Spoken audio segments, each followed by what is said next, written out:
The Cincinnati Bengals have made some mid-season moves, bringing in some veterans for workouts as well. Let's talk about them here on No Buts About It.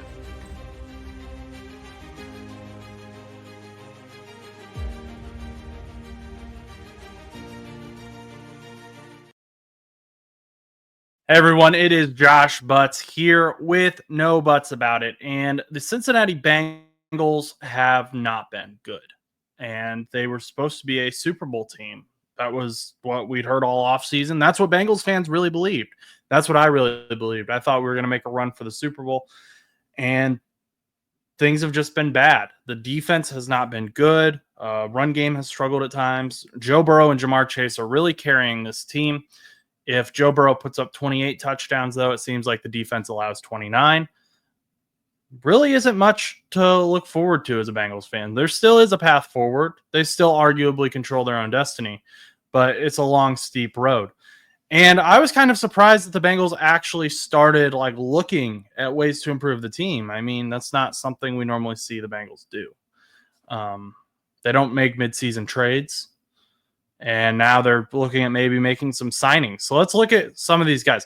So first of all, I almost wonder if these names that we're about to talk about are buyer's remorse from the trade deadline. Khalil Herbert got traded for a 7th-round pick. Zach Moss is out for the year. You know, it just needed a running back. And Khalil Herbert gets his opportunity, fumbles on Thursday Night Football.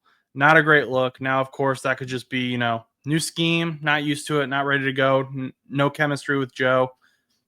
We'll see what happens. But that's a very scary thing that your first snap with a new team is a fumble. So then the Bengals immediately go and look to Leonard Fournette. They brought him in for a workout. His nickname is Lombardi Lenny. He had a good run with the Buccaneers. Got a Super Bowl. Bengals really liked him in 2017. They obviously ended up drafting Joe Mixon later in the second round.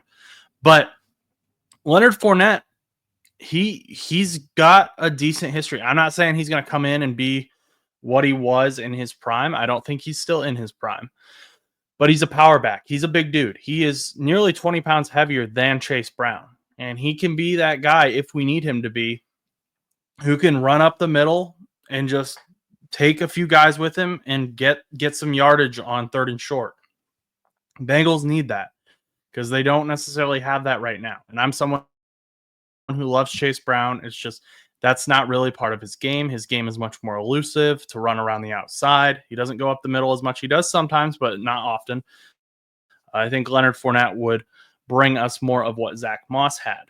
The Bengals did sign former Giants running back Gary Brightwell to their practice squad. Now, I truthfully don't know much about Gary Brightwell.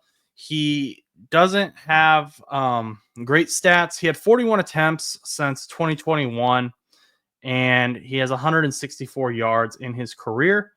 I texted one of my friends who's a Giants fan, and I said, hey, what do you know about Gary Brightwell? And he said he was mostly practice squad. Really only played in a handful of games. He has potential, but the times he played, he didn't have an O-line to block or open gaps for him. So another signing that, it happened, but I'm not super into it. I'm not super excited about it. Leonard Fournette, they brought in for a workout, though. No idea if they got a contract done or not. We'll see what happens with that. Even Leonard Fournette, I think having him on the practice squad would be more helpful, or at least competing for that backup spot with Khalil Herbert and then having one of them on the practice squad. But we'll see what happens there at the running back position. Before we talk about the big news guy who kind of highlighted all the people they brought in, Xavien Howard, I want to talk about someone who the Seahawks let go.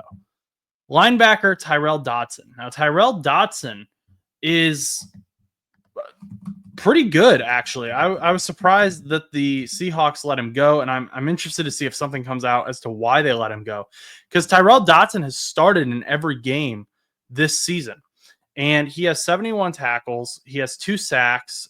He has 31 assists tackles. So he's been a pretty good player for a Seahawks defense that has been pretty beat up at times this season. So for them to just let him go, to move on from him, it's kind of surprising. Now it looks like they've got some roster moves they want to make. They want to bring guys up from the practice squad or bring guys off of injured reserve. And if that's the only reason that this guy got let go, Bengals should go after him. And I know linebacker isn't a position that they necessarily need a ton of help out. Logan Wilson has played very well. Jermaine Pratt has played okay. Akeem Davis-Gaither has played okay. But, you could use all the help. And if you could just get a guy who can, tackle well, which it appears Tyrell Dotson can, that's something that this Bengals defense has struggled with all year. So maybe just having that guy come in who can tackle well and can give guys like Logan Wilson a break, or give Jermaine Pratt or Akeem Davis-Gaither a break, could be huge for this defense. Just something. Do something on defense. They haven't done anything on defense yet to improve this team.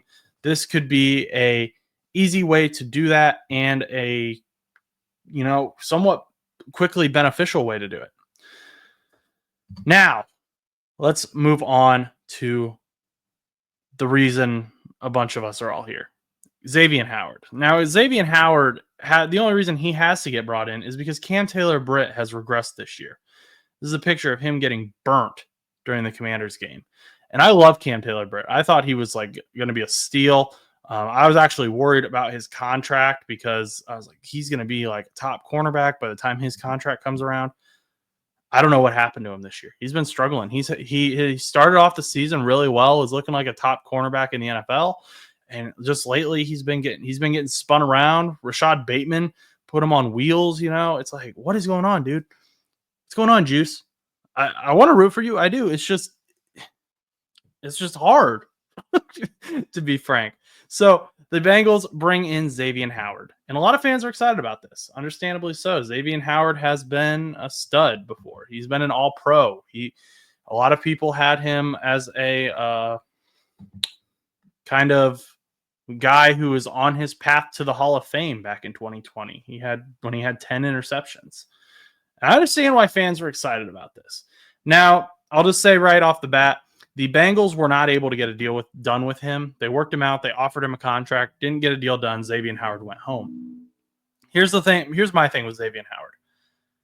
I don't know that I would have liked this signing. And I get it. It's Xavien Howard. It's cool, big name, exciting for Bengals fans, when we're kind of down. But Xavien Howard has not been the 2020 or 2021 Xavien Howard in a long time. In 2023, he had 45 tackles and he had no interceptions. And that's kind of what Xavien Howard's entire game was before. Or excuse me, he had 1 interception. And that's kind of what Xavien Howard's entire game was interceptions with the Dolphins. He was this ball hawk. And that he hasn't had a multi-interception season since 2021. He hasn't played at all this season. So who knows what happens with him. On top of that, Xavien Howard also he's got legal issues. He's got off the field issues. There's some allegations that he sent some explicit stuff to his ex's son, which is insane if that's true, and not good, obviously. And people are gonna say, it's the NFL, like players do bad stuff all the time and it gets forgiven. Yeah, but that doesn't mean we need to support that. We don't need to have that on our team. And also, that's like the last thing the Bengals need right now. We don't need we have enough on the field issues. We don't need to bring in guys who have off the field issues, and it's going to affect chemistry.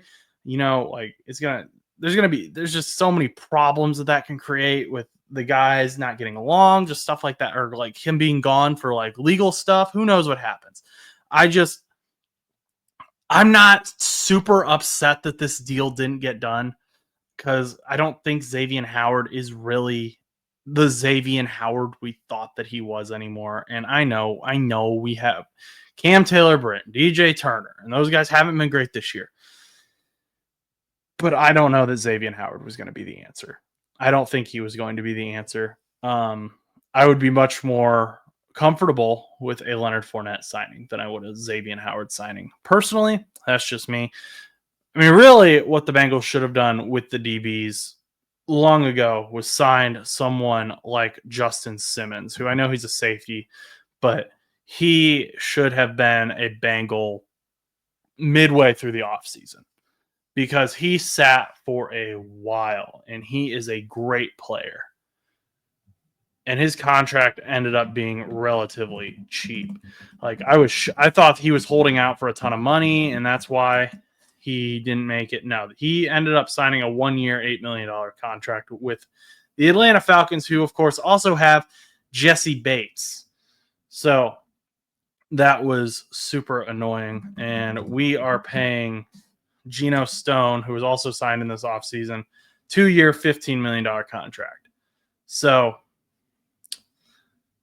about on average, we lost him by $500,000 a year, so that's annoying, but it is what it is. I'm glad the Bengals are like seemingly trying to improve the team in some ways. Hopefully they continue bringing guys in. Hopefully they're able to find an answer. Hopefully they bring in a pass rusher because that's what the Bengals really need on defense. But let me know who you think the Bengals should bring in. Let me know your thoughts on these players that they have already brought in. And until next time, go do something nice for someone.